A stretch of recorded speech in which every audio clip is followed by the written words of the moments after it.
warm up on him. I am. I'm starting to warm up on him. So let me say this to you. I couldn't wait to get Michael Irvin on here because I'll tell you what here. The story with Travis Hunter was spectacular. I love his story.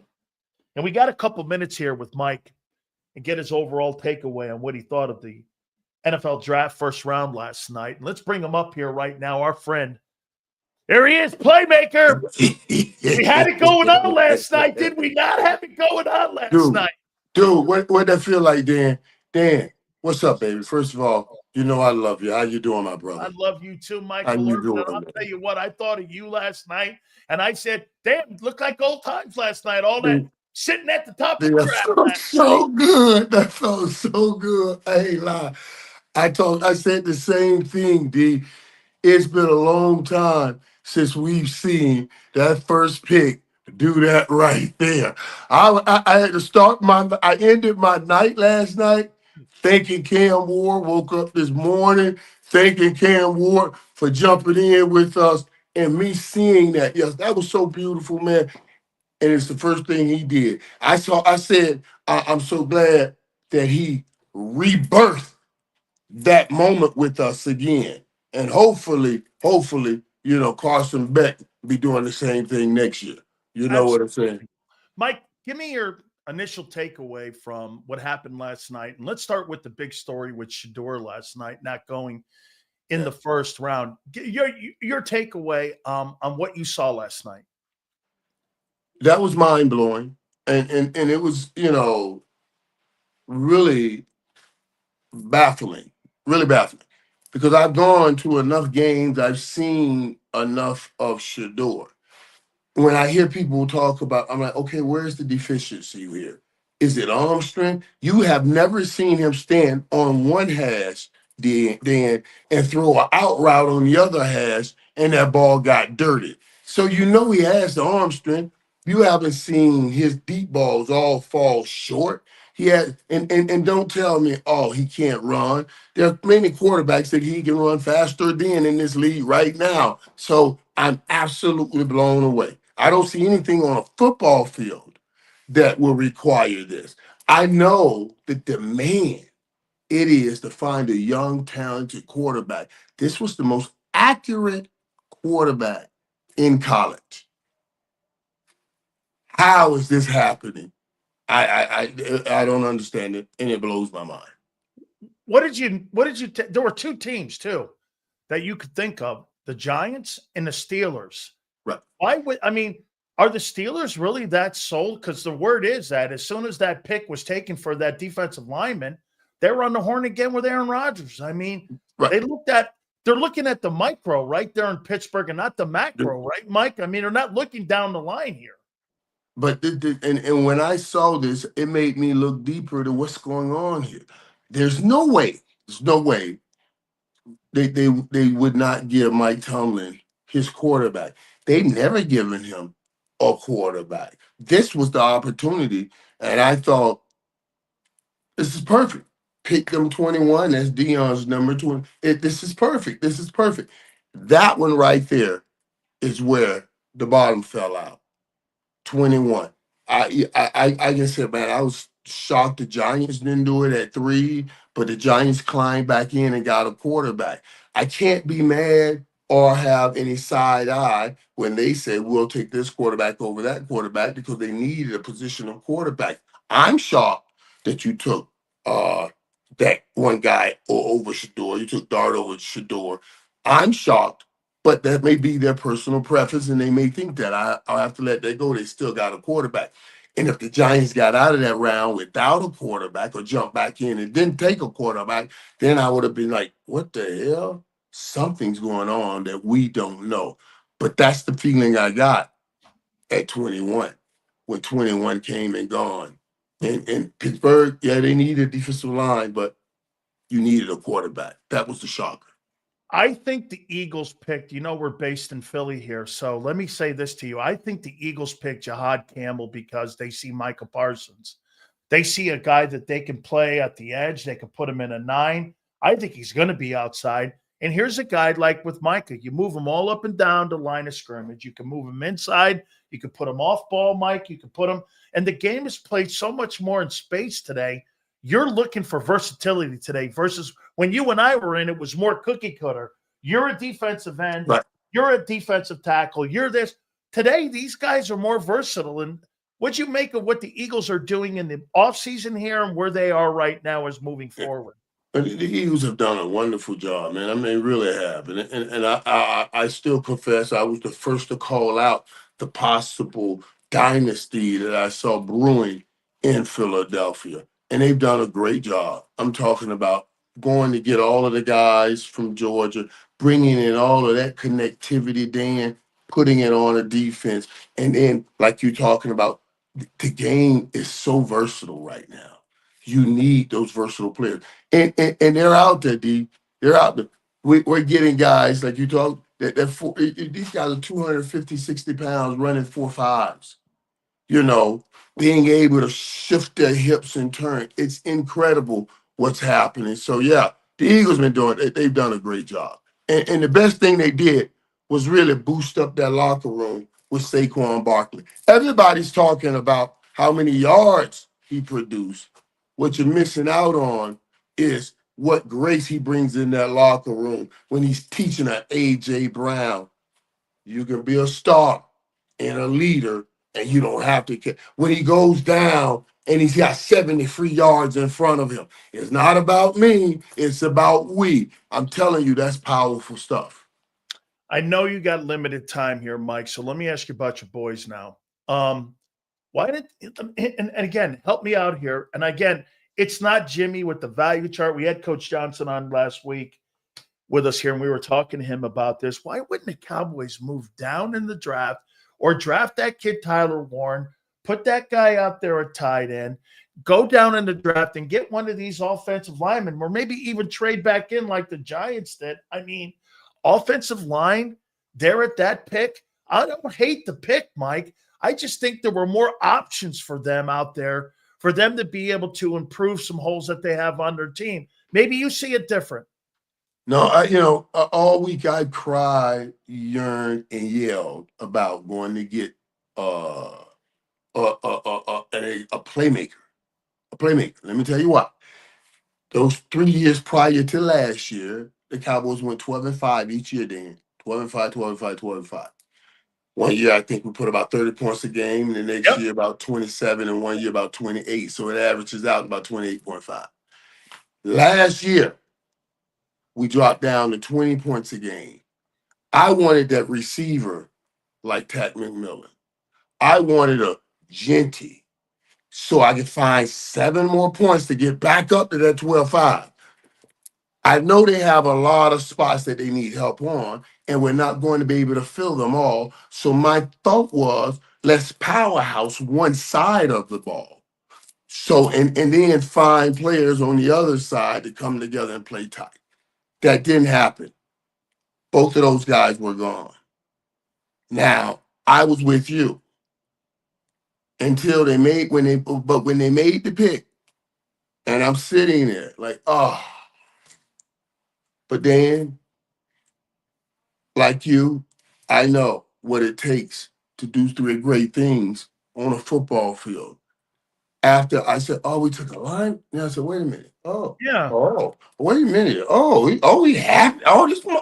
This mother want to be a Cowboy. Oh, shit. Wait, you see what I'm saying? Yeah, Wait a minute. I get it. He started winning me over then, Yeah. and I'm going to tell you this. Because right before I talked to you, I just got off the phone with him, with Tyler Booker. I talked to him, Dan. Right before I got on the phone with you, I was talking to him. Dog, I swear to you, it reminded me when you and I first got together. I got emotional on the damn phone talking to him. I said, shit, we got something right here. Wait a minute. I like this right here. I ain't lying, D. Man, I swear, I just want somebody to care like I care. I want them to take that in that locker room. I want them to grab dudes and say, man, we playing for the Cowboys, man. We're not losing this game. We're not. And that's what I felt when I just talked to that young man. I said I'm okay with. I like to. And now I still want us to get back in this market for George Pickens. Yep. Since you see what I'm saying? Yeah. On the other side. But if we can get back to where we had that Tyron Smith, Zach Martin, Travis Frederick days, that power line, that'd be a great step. And we're still working on that one side of the offense, that one side of the ball, to powerhouse it. So yeah, I've grown to love what we've done now. Hey, Mike, I don't know if you saw what I did on the internet. Somebody, because you were talking about the story that you had with Coach Johnson in the dinner tray. And hey, let me tell you what I did. I said, folks, I'm going to tell you a little story. I was sitting in a tiered thing. Right next to me is George Myra. And I'll tell you what, it was country music and it was rap music. And I'll never forget the greatest one punch in the history of Moses. Hey.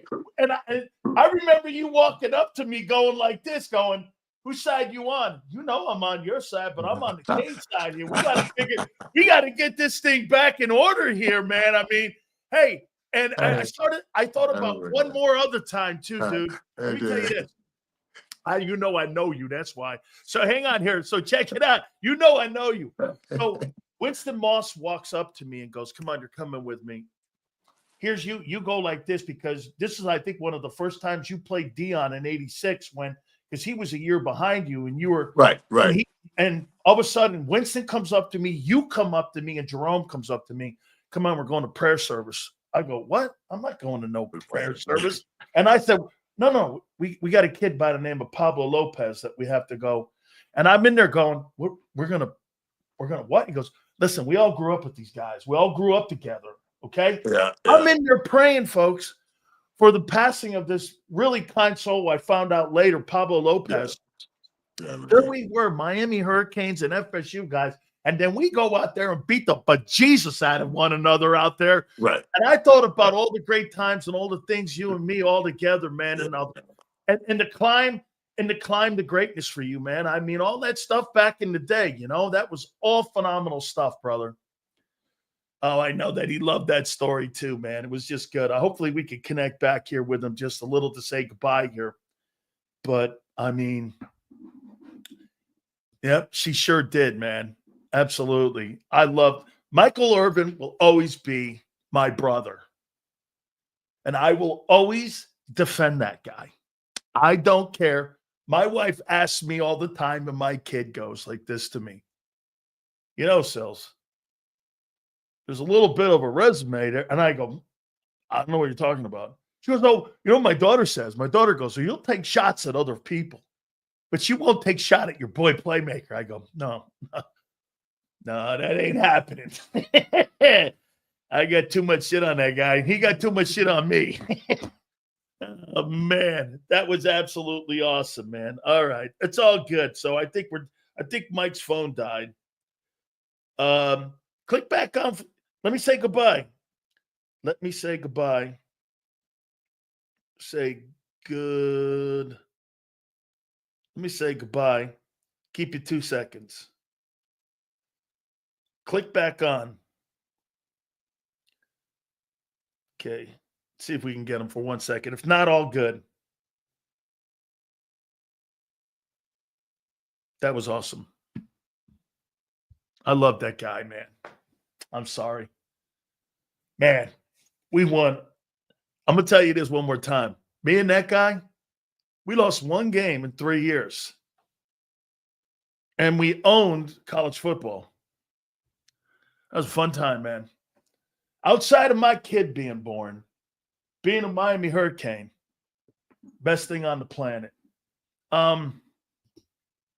Great teammate. What a great dude. I hear Michael spent all his money on. It's not true. Mike's well off. Don't believe everything you hear. Hey, listen. He is very, very, very, very, very good friends with Dion. Okay?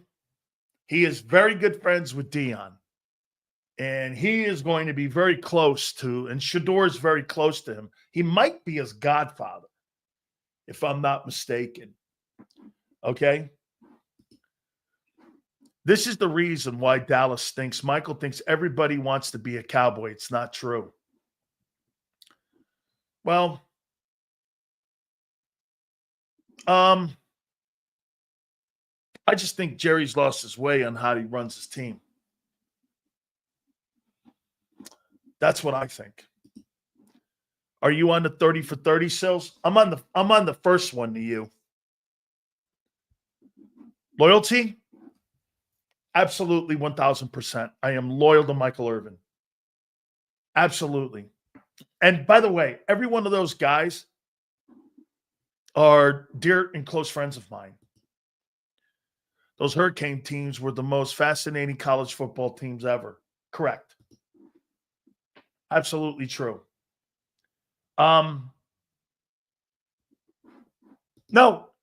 he's not going to.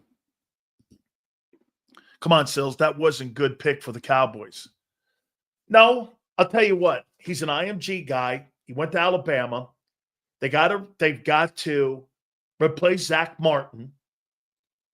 Okay? So I'm not sure we're going to get Mike on. If we are to say bye, that's fine. Xander, if you want to get ready to jump aboard with us, we'll do that. If Mike happens to pop on, we'll pop on for a couple minutes here. And we'll put him back up if he happens to hit it again. So, hey, man, me and him are both not technically sound. Hey. Sills, who's the best player that you ever had? I think it's Ed Reed. If I had to pick a guy, it would be Ed Reed. Jerome's in the top 5. But I'm biased. Jerome's in the top 5. But Michael also is in the top 5. Playmaker's a national champion and a 3-time Super Bowl champion. I don't know, and a Hall of Famer. I'm not sure what else to say. I mean, right? First team All-American, first round draft choice, 3-time Super Bowl champion, national champion. Is there anything else I'm not sure what I'm supposed to say there to that. I will never forget the video clip with Irvin with a neck brace laughing at Dion when Dion got his shit rocked. Come on, man. Dion's mad at me. He blocked me, and he told Sapp, and he told Michael Irvin to tell me he's mad at me because I put something out there that I think Colorado is like a new generational clickbait program. I don't really think there's a lot of substance to it. I mean, will they win in that? No, maybe he will.